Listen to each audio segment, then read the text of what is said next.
Hello and welcome. Season one of Mr. Chapple's Handcrafted podcast is over and plans are underway for season two. So, what I'm bringing you today is something essentially a bonus episode that I'm calling Advice to Aspiring Filmmakers. And I'm doing this because the other evening I was out and I was approached by a a young person who asked for advice about filming live music shows.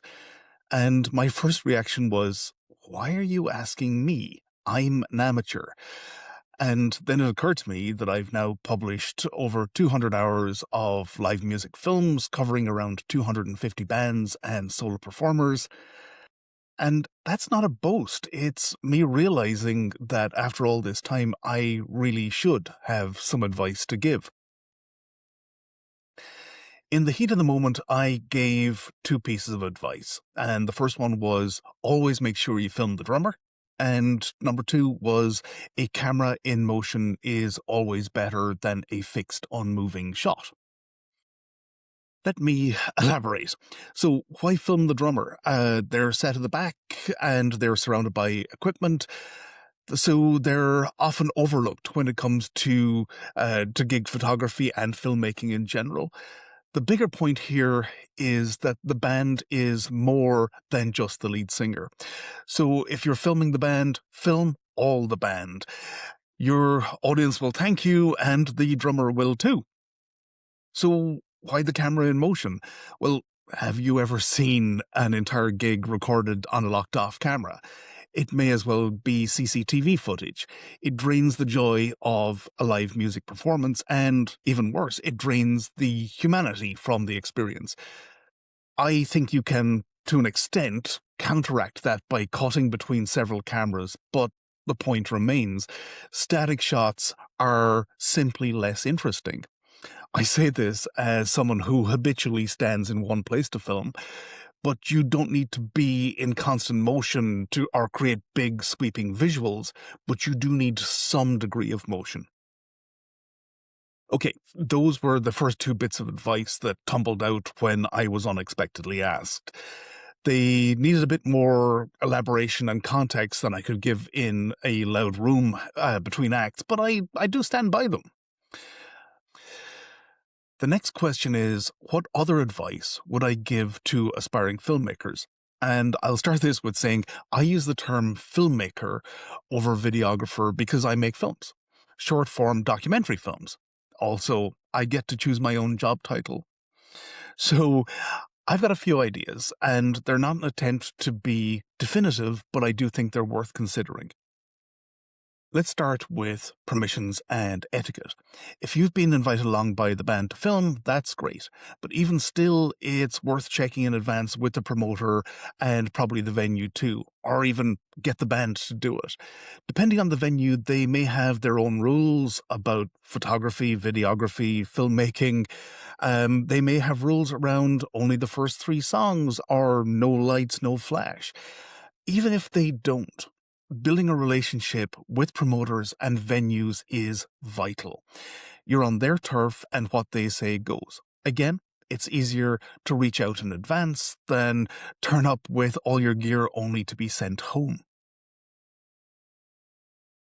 Look, your night doesn't start when you rock up at the venue. And I learned this the hard way, so listen and you won't have to suffer.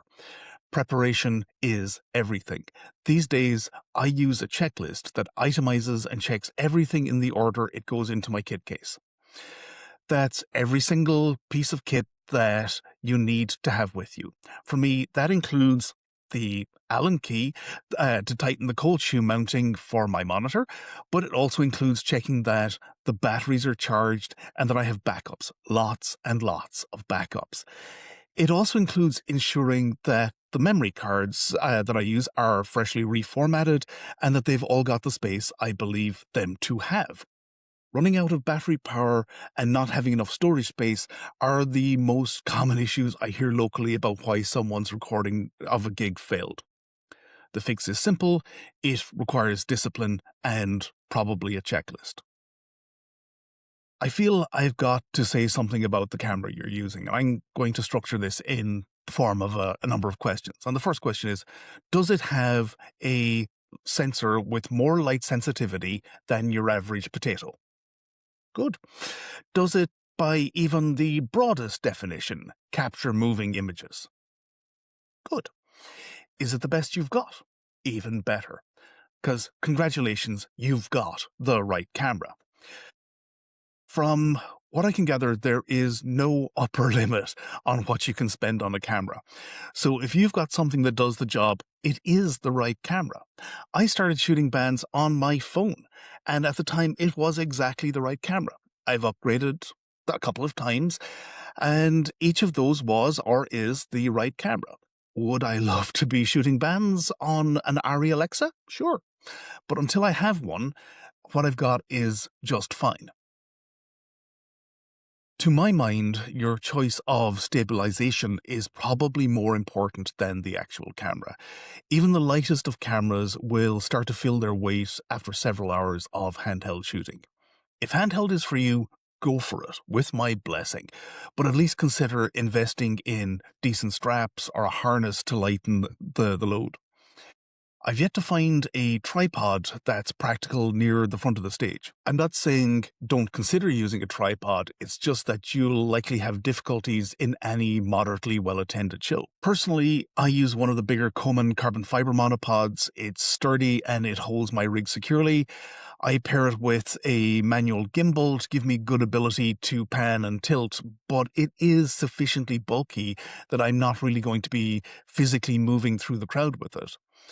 There's a variety of options, including motorized gimbals, shoulder-mounted rigs, etc. All I can advise is find the one that works best for you and helps you develop your creative vision. Okay, let's talk about ear protection, and this applies to everyone attending gigs, not just the filmmakers, but I'm throwing it in here anyway. Buy ear protection, take it to the gig, and actually use it. I have personally lost a frightening amount of my own hearing, some of it from going to gigs and some of it from having worked on construction sites for over 2 decades. Again, I've learned this the hard way, so take my advice so you don't have to suffer the same. There are some great brands out there and for pretty affordable prices. Personally, I mostly use loop earplugs. I bring 3 sets with me to gigs. In case anything happens to my main set and the backup, I still have a failsafe. They too are on the checklist so I don't forget them. If you're taking up any kind of filmmaking, I'm going to guess that you've got some experience with still photography. And if you've got experience with still photography, you'll be aware at the very least, the rudiments of framing and composition. These don't disappear when filming a band. If anything, they're even more important. With the lead singer jumping around the stage over there and the bassist dancing to their own groove over there, they can be exceptionally hard to achieve. But it's no less important. Even on the better cameras and digital camcorders, the screen that they provide can be quite small.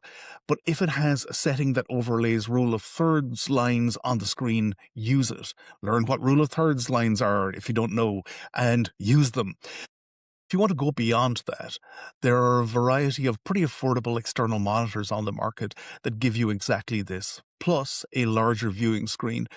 For me, adding a monitor to my rig has been the single biggest factor in improving the quality of my work. So I want to talk to you about what I call intentionality. And the first thing I'm going to say is that one way that film differs from still photography is that it's in motion. This isn't particularly deep, but you are talking about something that is in motion, and the camera is probably in motion too. I often joke that with a good band, you can pretty much point the camera at random and find something interesting happen on stage. And while that's largely true, I still believe that you need to be intentional about what you film. For me, the way the camera moves from one shot to another should have a degree of thought and consideration behind it. I'm not saying that you need to plan every camera move in advance for the entire set, but you should be aware that if you're going to shift position, focus, zoom, etc., that you're moving to something worthy of the audience's time and interest. There's no point in cutting from a close up of the singer to a mid shot on the drummer if the drummer doesn't actually have anything to do in that part of the song. I try to get around this by keeping one eye on the monitor to see what's currently being filmed and another glancing around to see what else is happening on the stage that's worth watching. In that way, when I pan, tilt, or zoom, I'm moving to another, hopefully, well composed, interesting shot. Of course, it doesn't always work out that way, but I believe that discipline of intentionality will help improve your skills as a filmmaker. Talk about respect the musicians. And by this, I mean remember that you are filming musicians and not sex objects. I am fully aware that people of all genders use their personalities and their sexualities to sell their music. As a filmmaker, you can respect those artistic choices without being gratuitous. For me, that means no deliberate close ups of crotches, butts, or breasts. If you're choosing a close up, go for the hands on an instrument or the singer belting out a chorus. The caveat with this is that I'm coming at this as a middle aged man, and there's enough creepy guys out there without me adding to their ranks. So, what's the right creative decision for me might be quite different for, say, a young woman filmmaker. I'd also call out that a gratuitous close up doesn't just stay in your film, it can be easily screenshotted, made into a GIF, and recirculated without context, potentially for years, and it becomes part of their permanent record online, whether they like it or not.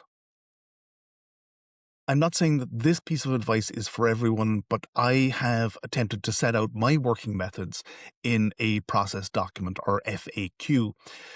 The idea is to facilitate transparent, honest communication with the bands and the promoters, etc.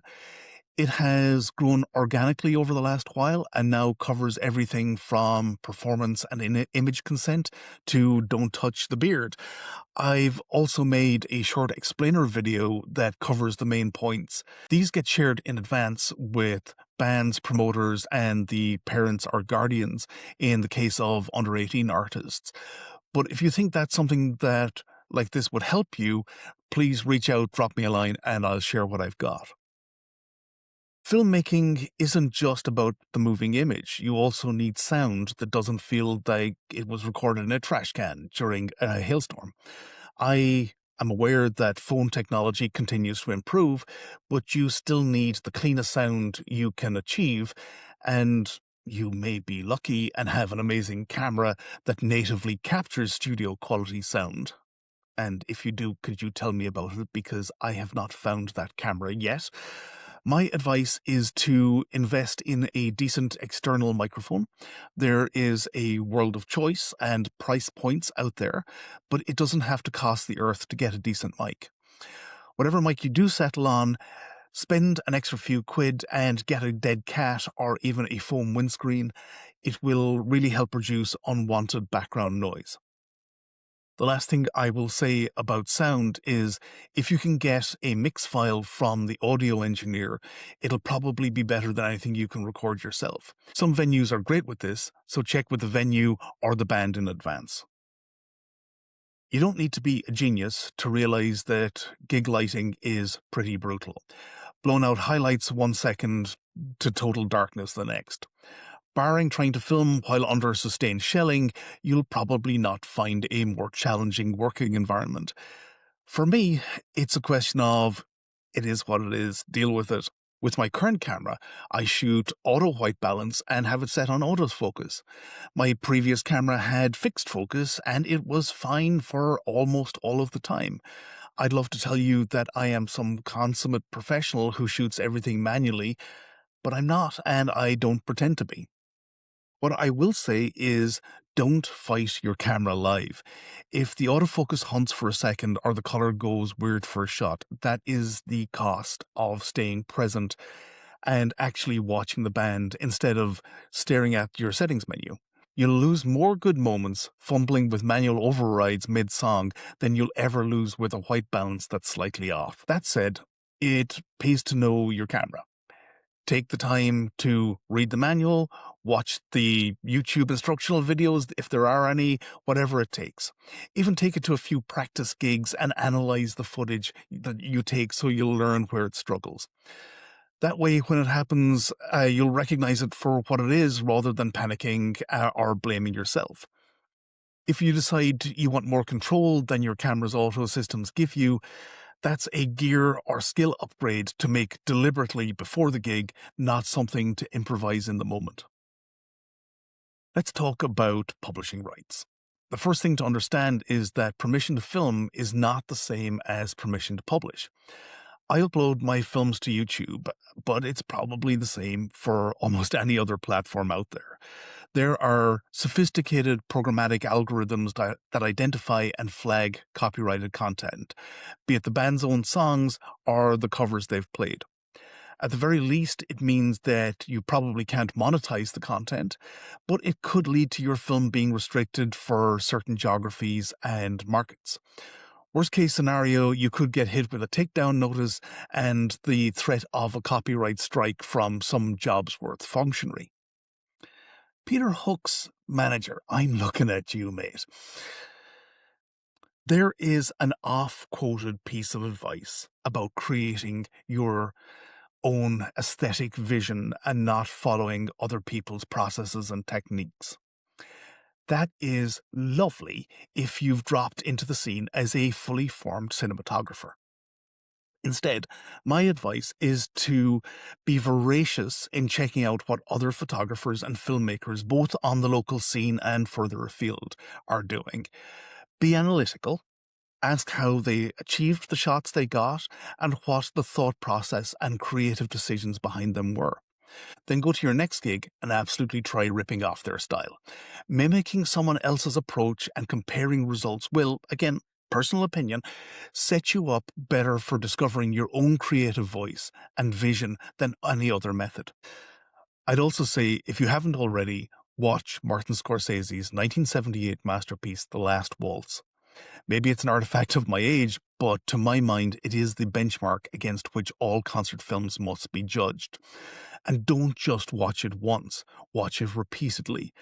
I was recently at a screening where a stranger asked if I'd seen it before, and my answer was that I've not seen it 200 times, but I've definitely seen it more than 150. When I first saw it as a kid, I watched it for the music, but now, especially since I've taken up filming bands, I watch it for exactly the things I've talked about above. How it covers all the performers, how it keeps multiple cameras in motion, the framing of shots, and the visual discipline of intentionality in camera movement and subject selection. I don't hold it up as a piece of cinematic perfection. There are some distinctly poor shots, some poor framing, some poor movement, and places where, if there was intentionality, it just didn't pay off. Every time I watch it, I do learn something new and see things a little differently. If you see me filming a gig, I'm probably trying to channel the spirit of Scorsese and a little bit of Kubrick too, while I'm on my own journey to develop my own distinct artistic vision. I do this as a hobby, and I am well aware that I have the privilege of not needing to make this pay. But even so, I maintain that if you're going to succeed, however you define that, it has to be fun. Fun is central. If you're not enjoying what you're doing, and this definitely is not for everyone, you will not reach your full potential.